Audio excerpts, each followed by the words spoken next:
என்னால வசதி வாய்ப்புன்னு செட்டில் ஆன பொண்ணுங்க ஏராளம். யார் யாருக்கோ செய்யறேன். நீ என் ஃப்ரெண்டு, உனக்கு நான் செய்ய மாட்டேனா? என்ன நம்பி என்கிட்ட வந்துட்டல்ல, உன்னை நான் எங்க கொண்டு போய் நிறுத்துறேன்னு மட்டும் பாரு. சரி, நான் என்ன பண்ணணும்? எனக்கு என்ன வேலை? Madam, juice. தேங்க்யூ. நான் இன்னைக்கே வேலையில சேர்ந்துடலாமா? சம்பளம் கணக்கா வந்துரும்ல. முதல்ல ஜூஸ் குடி, ஆபீஸ் சுத்தி பாரு. நாளைக்கே நீ சிங்கப்பூர் போற. இன்னைக்கு முதல்ல நீ நம்ம கம்பெனியோட மர்ஜ் ஆகு. எனக்கு ரொம்ப ஆர்வமா இருக்கு.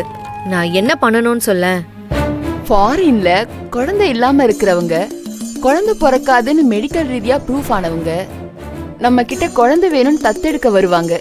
அவங்களுக்கு இங்க நம்ம நாட்டுல இருக்க ஆதரவற்ற குழந்தைங்கள கவர்மெண்ட் அனுமதியோட பக்காவா டாக்குமெண்ட் ரெடி பண்ணி அவங்க கிட்ட கொண்டு போய் ஒப்படைச்சிடணும். ஓ.